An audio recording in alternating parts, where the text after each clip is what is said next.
রশিদ সাহেবের গল্পটা শুরু হয়েছিল একরাশ স্বপ্ন নিয়ে, কিন্তু শেষ হলো এক বুক দীর্ঘশ্বাসে। একজন আদর্শ শিক্ষক, যার কণ্ঠস্বরে একসময় ক্লাসরুম মুখরিত হতো, আজ সেই রশিদ সাহেবের কণ্ঠ চিরতরে রুদ্ধ হয়ে গেছে। অবসরে যাওয়ার পর তিনি ভেবেছিলেন জীবনের বাকিটা সময়ে বই পড়ে আর নাতি নাতনিদের সাথে গল্প করে বেশ শান্তিতেই কাটিয়ে দেবেন। কিন্তু বিধাতা হয়তো তার ভাগ্যে অন্য কিছু লিখেছিলেন।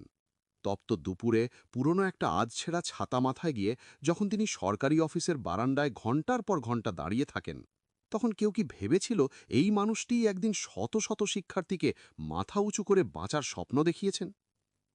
এখন তার কোনো রাজনৈতিক দাপট নেই, ওপরতলায় বড় কোনো চেনা মানুষ নেই, আর এই সাধারণত্বই যেন তার জীবনের সবচেয়ে বড় অভিশাপ হয়ে দাঁড়ালো। সরকারি অফিসের সেই ঘিঞ্জি ঘরে পানের পিক ফেলা দেয়ালগুলোর সামনে বসে থাকা কেরানিদের কাছে তার পরিচয় স্রেফ একটা ফাইল নম্বর। মাসের পর মাস রোদে পুড়ে বৃষ্টিতে ভিজে তিনি সেই বারান্দায় ঘুরছেন শুধু নিজের হকের পেনশনের টাকাটার জন্য। অথচ সেই পেনশনের ফাইলটা এক টেবিল থেকে অন্য টেবিলে নড়তেই চায় না। প্রতিবার যখন তিনি খালি হাতে সেই অফিস থেকে বের হন, অপমানে আর চরম ক্লান্তিতে তার কানের দুই পাশ দিয়ে প্রচণ্ড ভন ভন শব্দ হয়। মাথার ভেতরটা যেন দপদপ করে ছিঁড়ে যেতে চায়।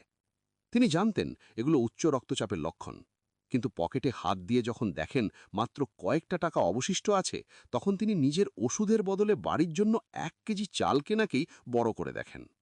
নিজের শরীরকে তিনি এক প্রকার পরগাছা মনে করতে শুরু করেন, যা কেবল অন্যের ওপর নির্ভরশীল হতে শিখছে।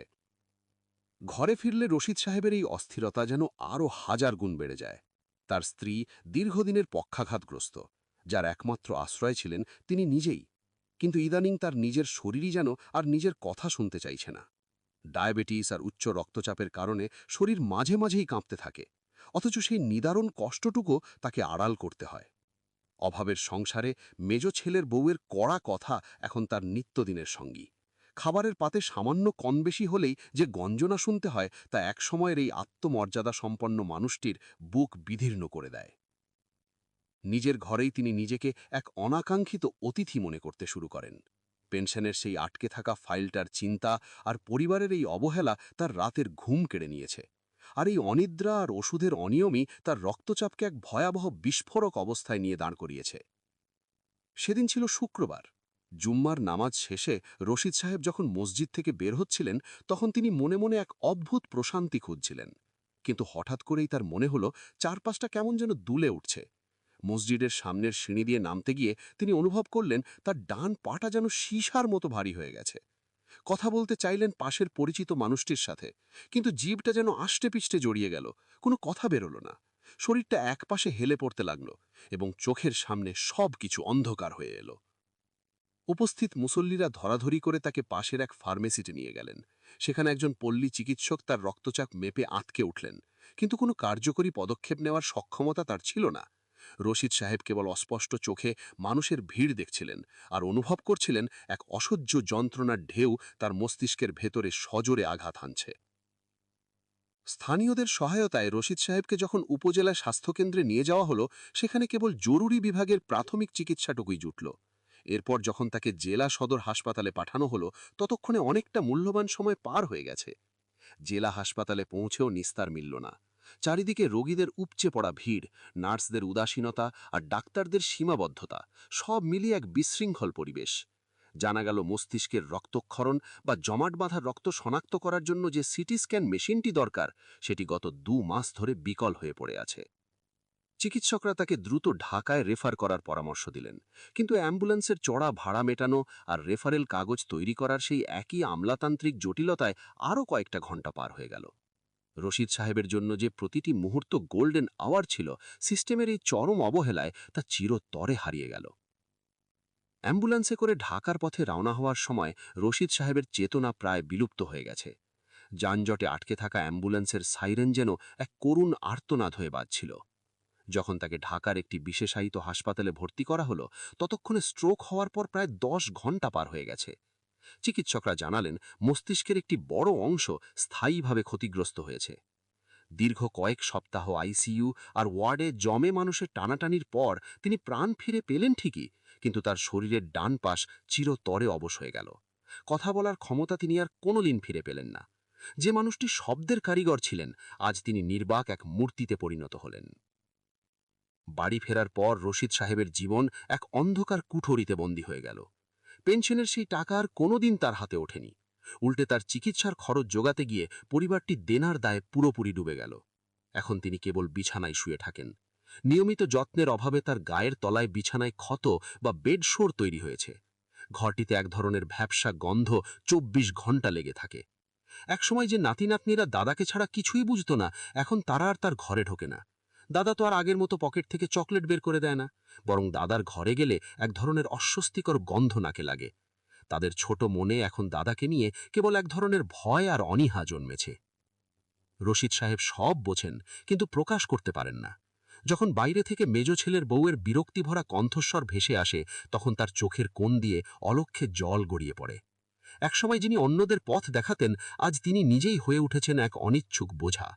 নিজের মলমূত্র পরিষ্কার করার জন্য যখন ছেলেকে এগিয়ে আসতে হয়, তখন রশিদ সাহেব নিজের অস্তিত্বের কাছে ছোট হয়ে যান। তার সেই সজাগ দুটি চোখের দৃষ্টি এখন কেবলই শূন্য। এই উপলব্ধি তার অন্তরের সবচেয়ে গভীর যন্ত্রণা। যে জীবন তিনি পরম সম্মানের সাথে গড়ে তুলেছিলেন, তা আজ স্রেফ একটি শারীরিক ও আর্থিক দায়ভার হয়ে শেষ হচ্ছে।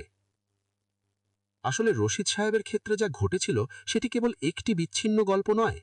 এটি আমাদের চারপাশের হাজারো প্রবীণ মানুষের করুণ বাস্তব।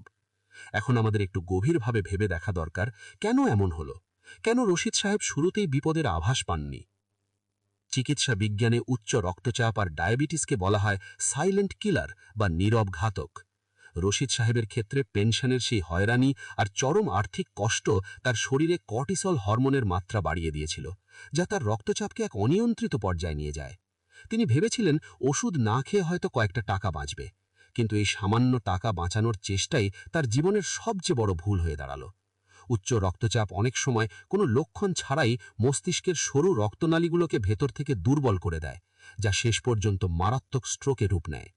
হাসপাতালে যাওয়ার পর নষ্ট সিটি স্ক্যান মেশিনটি তার জন্য দুর্ভাগ্যের সবচেয়ে বড় কারণ ছিল।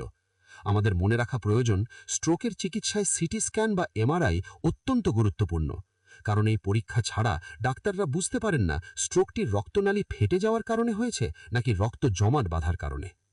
সবচেয়ে জরুরি বিষয়টি হল, স্ট্রোক শনাক্ত করার জন্য আমাদের সবাইকে বি ফাস্ট পদ্ধতিটি মুখস্থ রাখতে হবে।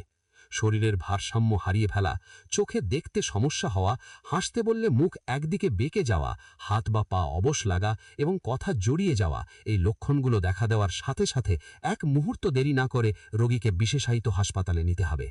কারণ স্ট্রোকের রোগীদের জন্য প্রতিটি সেকেন্ড মূল্যবান। মস্তিষ্কের কোষগুলো অক্সিজেন ছাড়া খুব দ্রুত মারা যেতে শুরু করে। রশিদ সাহেবের ক্ষেত্রে গোল্ডেন আওয়ার পার হয়ে যাওয়ায় তার ব্রেন টিস্যু স্থায়ীভাবে নষ্ট হয়ে গেছে। তাহলে আমাদের করণীয় কি? প্রথমত, পরিবারের প্রবীণদের রক্তচাপ আর সুগার নিয়মিত মাপার কোনো বিকল্প নেই। মনে রাখবেন, আজ শরীর ভালো লাগছে তাই ওষুধ খাবো না, এই ধারণাটি চরম আত্মঘাতী। পাশাপাশি খাবারে বাড়তি লবণ আর তেলের ব্যবহার কমাতে হবে। আর সবচেয়ে বড় কথা হলো, মানসিক স্ট্রেস স্ট্রোকের ঝুঁকি বহুগুণ বাড়িয়ে দেয়। তাই পরিবারের প্রবীণদের অবহেলা নয়, তাদের সাথে একটু সময় কাটানো আর তাদের হকের টাকা বা সম্মানের জায়গাটা নিশ্চিত করাও কিন্তু বড় এক ধরনের চিকিৎসা। রশিদ সাহেবের এই ট্র্যাজেডি কেবল একটি অসুস্থতার গল্প নয়, এটি আমাদের সমাজ ও শাসন ব্যবস্থার এক গভীর সংকটের প্রতিফলন। একজন শিক্ষক যিনি সারা জীবন নিঃস্বার্থভাবে সমাজকে আলো দিয়েছেন, তার শেষ জীবনটা এমন অসহায়ত্বের মধ্যে কাটবে, তা আমাদের সবার জন্য লজ্জার। স্বাস্থ্য ব্যবস্থার সীমাবদ্ধতা হয়তো রাতারাতি পরিবর্তন করা সম্ভব নয়, কিন্তু প্রবীণদের প্রতি আমাদের দৃষ্টিভঙ্গি পরিবর্তন করা কিন্তু পুরোপুরি আমাদের হাতেই আছে। স্ট্রোক মানে কেবল একজনের পঙ্গুত্ব নয়, এটি পুরো পরিবারের স্বপ্ন ধূলিসাৎ হয়ে যাওয়া।